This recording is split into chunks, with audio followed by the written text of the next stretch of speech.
Hello, everyone. Just wanted to talk a little bit about the requirements for pharmacy school if you have DACA.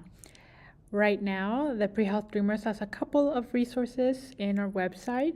This is some of the information that I've been able to concisely put in one slide. If you'd like to look more in detail, please do refer to our resources. Here's a couple of links where it might help you to get further acquainted with the steps that you need to take to become competitive for pharmacy school. You'll need to take the PCAT or Pharmacy College Admissions Test. It's about 4 hours and costs $210. There are fee waivers for the application, but you can go to PharmCast for the Pharmacy College Application Service.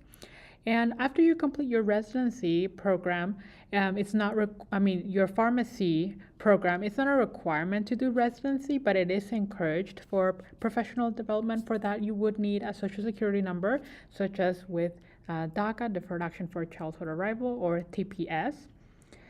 For the NAPLEX, is an examination available for those who meet the state licensure requirements. So take a look at whether the state where your college is does offer that. If not, you may have to consider going to another state to get that licensure. There's a couple of programs. These requirements are mostly if you want to become a pharmacist where you're helping people, you're maybe working in a hospital setting or in the local groceries pharmacy. If you'd rather look at more the development of medications, that would be more of a doctoral or PhD program.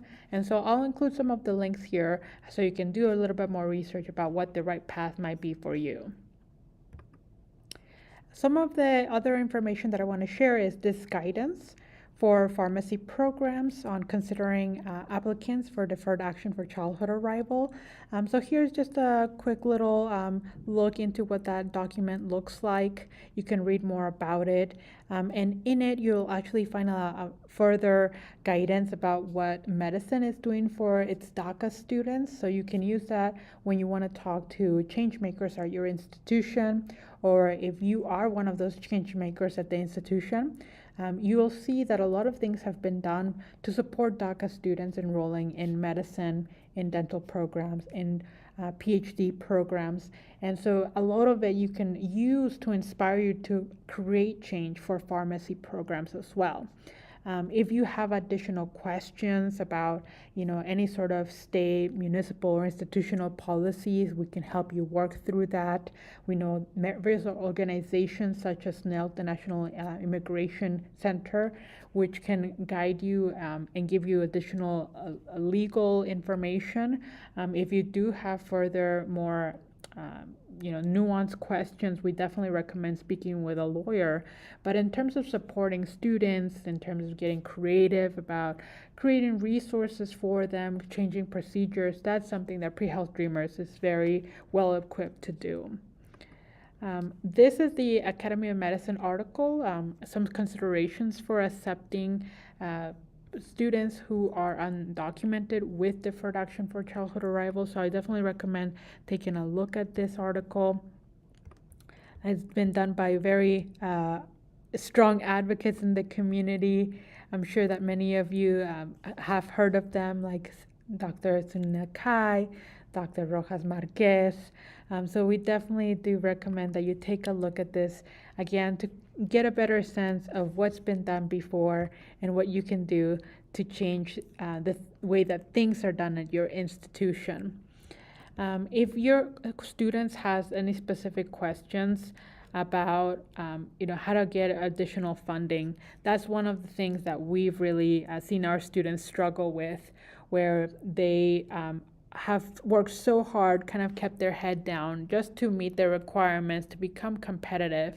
And it's such a daunting task to find finances that they don't look at that maybe until they have already applied. And so from our end, we do recommend our students take a look at the different financial options for them, institutional scholarships, external scholarships.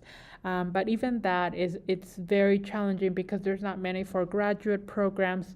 And so what we suggest that institutions do is that they look at private funding, at institutional loans that they can create, or just funding that they start to look at in terms of grants or endowments that don't have to be paid, because these students, they're bringing in such rich and varied experiences, and they will certainly enrich the classroom. They deserve that little bit of help for all of the hard work that they've done for years and years.